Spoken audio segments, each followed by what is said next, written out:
हम भोग को भोगते नहीं अपितु स्वयं भुक्त हो जाते हैं, तो कैसे? इसी विषय पर भैया अपना विचार को देंगे महागुरु महादेव की दया से।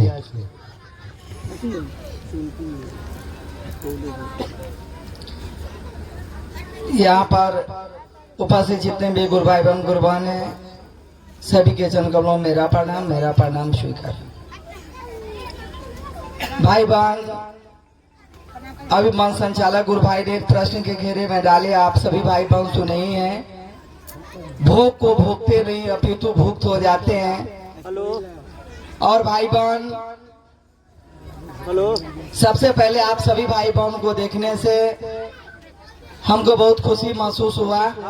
आप लोगों को देखने से पता चल रहा है कि कहीं न कहीं आपके दिल में शिव के प्रति दर्द है, प्यार है, लगाव है, रिश्ता है। आपका मन कहीं न कहीं वह शिव को अपना समझा है। तो आप लोगों ने बहुमूल्य कीमती समय निकालकर अपने गुरु शिव की चर्चा में आए हैं। और बहन जी, हम और आप लोगों ने किसी सामान्य जगह सामान्य व्यक्ति के कार्यों में नहीं बैठे हैं। हम और आप लोगों ने उन गुरु शिव की चर्चा में बैठे हैं जिस शिव की इच्छा से दिन रात, अमीरी गरीबी, सुख दुख, एक पत्ता भी उसी की इच्छा से हिलता है। और हम लोगों ने उन गुरु स्वरूप की चर्चा में बैठे हैं, इससे बड़ी बात क्या हो सकता है। लेकिन बहन जी, साहब बता रहे थे कि आ जाना चला जाना बहुत बड़ी बात नहीं है। बहुत बड़ी बात है कि हमारा आपका मन कितना देर शिव की परिधि में है और हमारे आप लोग कितने देर यहाँ पे हमारा आपका मन शिव के पास है, ये बहुत बड़ी बात। साहब बता रहे थे कि जिसका मन 4 घंटा शिव की परिधि में रहता है वह शिव के शिष्य है। जिसका मन अगर 4 घंटे शिव की परिधि में नहीं रहता है वह अभी कतार में ही है। तो अब हम लोग आकलन करेंगे कि हम 15 साल 20 साल से इस दिशा में चल रहे हैं, क्या मेरा मन 4 घंटा भी शिव की परिधि में रहता है या नहीं रहता है। अगर नहीं रहता है तो हम लोग रखने की कोशिश करेंगे, प्रयास करेंगे। और बहन जी, हम और आप लोगों ने यहाँ पे 2 घंटे से बैठे हैं या 3 घंटे से बैठे हैं, हम और आप लोग को कोशिश करना है कि हमारा आपका एक भी सेकेंड बर्बाद नहीं जाए, एक भी पल बर्बाद नहीं जाए। हम और आप उद्देश्य को समझेंगे कि हम और आप आए कहाँ और किस लिए आए हैं। यह हमारी आपकी सबसे बड़ी प्राथमिकता यही है। कोई भी बच्चा अगर स्कूल की तरफ जाता है उसका उद्देश्य होता है पढ़ना। कोई भी व्यक्ति अगर झोला लेकर बाजार की तरफ जाता है उसका उद्देश्य होता है क्या, कि झोला लेकर बाजार जाता है, यानी बाजार से कुछ खरीद कर लाना। तो हम और आप लोगों ने इस कड़ाके की ठंड में अपनी इतनी दूरी तय करके क्यों आए हैं, यह मकसद को समझेंगे दीदी। हमारा आपका एक ही मकसद है, एक ही उद्देश्य है, हर व्यक्ति के जीवन में गुरु शिव हो जाए, एक एक व्यक्ति शिव के शिष्य हो जाए। अगर इस मंशा से हम लोग यहाँ पे बैठे हैं तो हमारी आपकी सुंदर रिजल्ट आना ही है और आएगा ही, क्योंकि हम लोग 2 घंटे से यहाँ पे बैठे हैं। हमारी आपकी मंशा हो, उद्देश्य हो, किसी गुरु की चर्चा में बैठे हैं, अच्छी अच्छी बात सुनेंगे, वहाँ से सुन कर आएंगे, अपने परिवार में बताएंगे, आसपास के लोगों को बताएंगे, ताकि मेरे गुरु शिव का काम बढ़े। इसी मकसद, इसी मंशा के लिए हम लोग आए हैं। और हमारा आपका उद्देश्य भी होना चाहिए। कहा जाता है बिना एम का, बिना लक्ष्य का कोई भी काम नहीं होता है। हर व्यक्ति का एक उद्देश्य होता है। हम भी बागपट्टी से आए हैं, हमारा मकसद था कि जाना है माधोपुर में। तो हम और आप लोगों ने जो शिव गुरु की चर्चा में आए हैं, हमारा आपका उद्देश्य हो कि एक एक व्यक्ति के दिलों में शिव गुरु अवस्थित हो, एक एक व्यक्ति सचमुच शिव का शिष्य हो। ऐसा कौन करेगा, हम और आप मिल के करेंगे।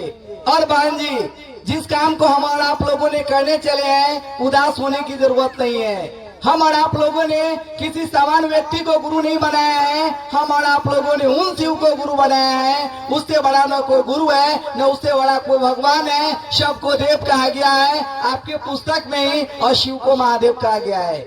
और हम लोगों ने उनको गुरु बनाया है। तो हम लोगों ने जो साहब दीदी ने बताए उन दिशा निर्देश के अनुकूल चले, उन्होंने जो कहे हैं वो हम लोग को करना चाहिए। दीदी करेंगे, जिंदगी में 4 चांद लग जाएंगे। ऐसे जिंदगी होंगे जो आप कल्पना भी नहीं किए होंगे, सोचे भी नहीं होंगे। और इतने सारे भाई बहन अभी सैकड़ों भाई बहन उपस्थित है, क्यों है?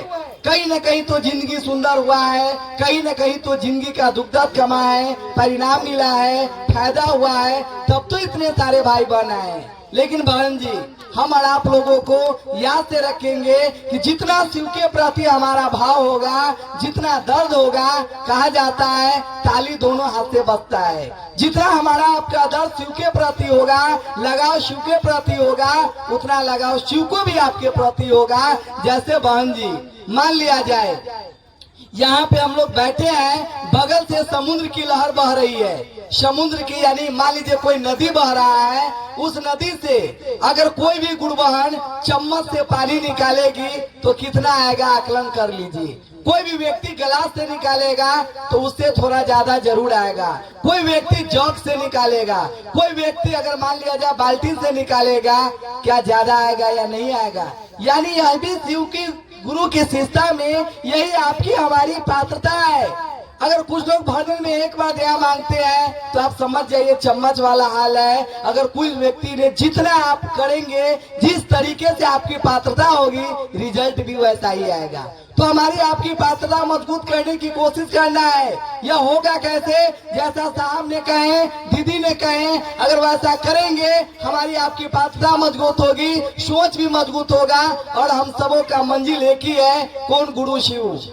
क्या दीदी? इसलिए हम सब भाई बहन से आग्रह करेंगे, विनती करेंगे कि आप लोग दूर दराज से आए हैं, यह काम को करना चाहिए। करेंगे हमारा परिवार सुंदर होगा, समाज सुंदर होगा, पूरे एक एक व्यक्ति के जीवन सुंदर होगा। तो ऐसे हम भाई बहन को करना चाहिए। चलिए गुरुदया से हम लोग प्रश्न की ओर लौटते हैं। प्रश्न था, भोग को भोगते नहीं अपितु हम लोग भुक्त हो जाते हैं। बहन जी, हम लोग और आप लोग की जिंदगी में कहा जाता है, साहब बरखा दीदी के लिए एक प्रश्न मतलब एक बात कहे थे कि अच्छे बुरे का समझ देते जाऊंगा, अच्छे बुरे का समझ देते जाऊंगा, लोगों को परखने का नजर देते जाऊंगा। यारों मैं ऐसा संतान हूँ कि पत्थर को भी बोलने का हुनर देते जाऊंगा। जब आपकी जिंदगी में गुरु शिव हो जाएंगे तो क्या सही है, क्या गलत है, क्या करना चाहिए, क्या नहीं करना चाहिए, ये कौन बताएंगे? गुरु बताएंगे। गुरु शिव को कहा गया है भोगाधिपति, यानी आपको जीवन जीने की कला भी गुरु सिखाते हैं और कोई भी चीज आपके पास है उसको भोगने का, प्रयोग करने का विधि भी गुरु बताते हैं। इसीलिए बहन जी, जब आपके जिंदगी में गुरु शिव होंगे, जो हताशा, निराशा, बेचैनी जो भी है सब धीरे धीरे खत्म हो जाएगा। जैसे हम लोग के आप लोग को अगर एक फूस का मकान रहता है तो रोज दिन हम लोग चिंता में रहते हैं कि हे भगवान, अगर छत का मकान होता तो बहुत अच्छा रहता। जब छत का मकान बन जाता है फिर आपकी दूसरी चिंता होता है कि इसका अलास्टर प्लास्टर हो जाता तो बहुत अच्छा रहता। जब अलास्टर प्लास्टर हो जाता है फिर आपकी तीसरी चिंता होता है कि पीला रंग से जो पेंट हो जाता ना तो बहुत अच्छा होता। और जब वही पेंट जब खत्म हुआ तुरंत आप दूसरा प्लान बनाते हैं कि बगल के लोग को 2 मंजिल का है, खास मेरा भी 2 मंजिल का रहता तो बहुत अच्छा रहता। यानी हम लोग भोग को भोगते नहीं है, अभी तो उसी में भुक्त होते जा रहे हैं। साहब क्या बोले? धरती पे रहो लेकिन धरती के होके मत रहो। ये समझ कौन देगा? यही समझ गुरु देते हैं। जब आपके जिंदगी में गुरु शिव हो जाएंगे तो समझ में आएगा, एक वो चश्मा है ये है, 4 को चश्मा के लिए क्यों चिंता करता है। अगर मान लीजिए कोई व्यक्ति को अगर एक बेर में 20 को घर है, बहुत बड़े अमीर व्यक्ति को अगर उनको कह दिया जाए कि 10:10 पर आपको 200 घर में सोना है, क्या सो पाएंगे? क्या किसी एक ही घर में न सो पाएंगे? तो ये कौन समझ देगा? यही समझ गुरु देंगे। जो अभी हम लोग या हम लोग के परिवेश में देखते होंगे, जितना लोग अपने दुख से पीड़ित नहीं है उतना लोग दूसरे का सुख देखकर पीड़ित है। ये समझ कौन देगा? यही समझ में गुरु देते हैं। तो ये कौन गुरु देते हैं? जो समर्थमान गुरु है, जो जगत के गुरु है। वह गुरु जीवन में जब अच्छे गुरु होंगे तो समझ भी सही होगा। इसलिए दीदी, सभी गुरु भाई गुरु बहन से आग्रह है कि जब आपकी जिंदगी में गुरु शिव होंगे तो किस चीज को कैसे भोगना है, कैसे चलना है, कैसे बोलना है, क्या करना है, गुरु शिव सब सिखा देंगे। इसलिए हम सभी भाई बहन से आग्रह करेंगे, विनती करेंगे, प्रार्थना करेंगे कि हम सभी भाई बहन जो साहब बताएं हम लोग को करना चाहिए। और सबसे पहली बात है, हम लोग साहब बोले एक सुगंधित फूल पूरे बगीचा को सुगंधित कर देता है। आज सभी भाई बहन हम संकल्पित होंगे महादेव की दया से कि जिस गांव से आए हैं, जिस टोला से आए हैं, हम लोग संकल्पित हो कि एक एक व्यक्ति के दिलों में शिव को अवस्थित करना है। एक एक व्यक्ति शिव के शिष्य हो, या कौन करेगा? हम और आप मिल के करेंगे हमारा आपका जिंदगी सुंदर होगा, हमारे आपके जिंदगी के दुख दर्द कमेंगे। इसलिए सभी भाई बहन से आग्रह करेंगे, विनती करेंगे कि यह काम को हम लोगों को अपना समझ के करना है। और ये अपनापन का रिश्ता शिव से होगा कैसे, इसके लिए साहब ने आपको 3 सूत्र दिए हैं। आजकल जो हम लोग को कहना पड़ता है, दीदी टोली निकालिए, बैठक करिए, गुरु के कार्य बढ़ाइए, ऐसा ये स्थिति क्यों आता है पता है? इसलिए आ रहा है कि दीदी लोग 3 सूत्र नहीं करती है। दीदी लोग मतलब आप सभी लोग नहीं, जो भी गुरु भाई को हम लोग को कहना पड़ता है, जिसमें से हम भी शामिल है कि भैया टोली में निकलिए, बैठक करिए, महादेव का काम बढ़ाइए। इससे सरासरी साबित हो रहा है कि अभी हमारा मन शिव को अपना नहीं समझा है। अगर मेरा मन कैसे शिव को अपना समझेगा? जब तक आप 3 सूत्र नहीं करेंगे। साहब बोले 3 सूत्र मंजिल नहीं है, सीढ़ी है। जब तक 3 सूत्र नहीं करेंगे, जब तक हमारा आपका मन शिव को अपना नहीं समझेगा। इसलिए हम सब भाई बहन को 3 सूत्र करना चाहिए, तभी 3 सूत्र करिएगा, आपका हमारा मन शिव को अपना समझने लगेगा। जैसे आपके परिवार में 4 लोग हैं ना, तुरंत आपको समझ में आ जाएगा, नहीं मेरे परिवार में 4 लोग नहीं है, मेरे परिवार में 5 लोग हैं, एक शिव भी मेरा अपना है। ये समझ कैसे होगा? जब आप 3 सूत्र करेंगे तब। जब तक आप 3 सूत्र नहीं करेंगे, आपका मन शिव को अपना नहीं समझेगा। तो नहीं समझेगा तो बार बार कहने की जरूरत पड़ेगा, दीदी आप अपने टोला मोहल्ला में महादेव का काम बढ़ाइए, अपने गांव में बढ़ाइए, दीदी टोली निकलिए। हमको कहना पड़ेगा या किसी को कहना पड़ेगा, लेकिन जिस दिन आपका मन शिव को अपना समझ जाएगा तो किसी के कहने की जरूरत नहीं है। जैसे बहन जी, कोई भी गुरु भाई, कोई भी गुरु बहन आज सवेरे सवेरे आपको फोन किया है कि दीदी आप अपने आंगन की सफाई कर लीजिए, बर्तन की सफाई कर लीजिए, बकरी को घर में से बाहर निकाल दीजिए। कोई भी गुरु भाई गुरु बहन फोन किया है क्या? नहीं किया है।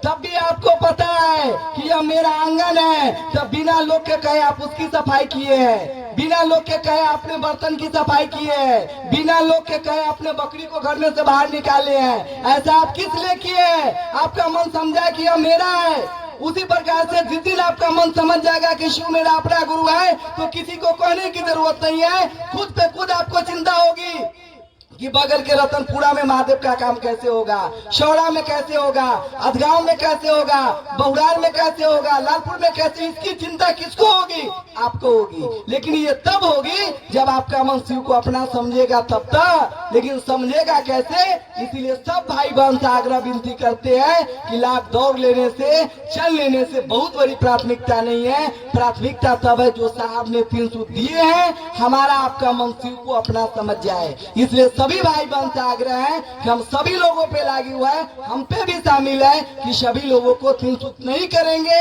जब तक मेरा मन शिव को अपना नहीं समझेगा तो फिर कहानी आगे कैसे बढ़ेगी? इसलिए सब भाई बहन 3 सूत्र करेंगे। और भाई जी बहन जी, आप लोग बहुत देरों से बैठे भी हैं, ठंड का समय भी है, लेकिन बहन जी हम और आप बहुत देरों से बैठे हैं, लगभग 2 घंटे 3 घंटे से भाई बहन बैठे हैं। कुछ भाई बहन सोचते होंगे कि 2 घंटे से यहाँ पे बैठे हैं, घर पे रहते तो कुछ न कुछ काम कर लिए रहते। बहन जी मान लीजिए हम अपने बारे में बताते हैं, हम कभी भी शिव गुरु की चर्चा में नहीं आएंगे मान लीजिए, और हम रोज दिन अपने दुनिया की काम करेंगे, जगत की काम करेंगे, तो हम बहुत कमा के क्या करेंगे? ज्यादा होगा, बहुत ज्यादा कमा लेंगे तो एक 5 मंजिल का मकान बना लेंगे, उससे भी ज्यादा कमा लेंगे तो 2 4 व्हीलर गाड़ी खरीद लेंगे, उससे भी ज्यादा कमा लेंगे तो 5 एकड़ जमीन खरीद लेंगे। पूरे जिंदगी में यही ना करेंगे क्या दीदी? आए न कल हम मरेंगे कि नहीं मरेंगे, इस धरती से जाएंगे कि नहीं जाएंगे? क्या जिस दिन हम जाएंगे, क्या मेरे साथ 5 मंजिल का मकान जाएगा, 2 गो 4 व्हीलर गाड़ी जाएगा, 5 एकड़ जमीन जाएगा, कुछ भी नहीं जाएगा। लेकिन बहन जी अभी हम लोग जो बैठकर संपत्ति अभी कमा रहे हैं, यह एक ऐसी संपत्ति है कि न चोर न डकैत न बदमाश कोई नहीं लेगा। यह संपत्ति हमारे आपके साथ जाएगा। यानी इससे सरासरी साबित होता है इस शरीर के लिए इससे बड़ा न कोई धन है न इससे बड़ी कोई संपत्ति है। मैं मकान का विरोध नहीं करता हूँ, सब कुछ करिए, लेकिन साहब बोले कि कोई व्यक्ति अगर एक गिलास पानी पिला दे उसकी शरीयत को नहीं भूलना चाहिए। जब इतना बड़ा शिव ने हमको हाथ दिया, पैर दिया, मुंह दिया, नाक दिया, परिवार दिए, बच्चे दिए, खेत दिए, खलियान दिए, सब कुछ दिए, क्या 24 घंटे का दिन रात में 2 घंटे शिव के लिए नहीं निकाल सकते हैं? क्या निकालना चाहिए। इसलिए हम सब भाई बहन मिलकर इस काम को करेंगे। यही विचार रखते हुए यहाँ पे उपस्थित जितने भी गुरु भाई एवं गुरुवान है, सभी के चरण करो मेरा प्रणाम स्वीकारो।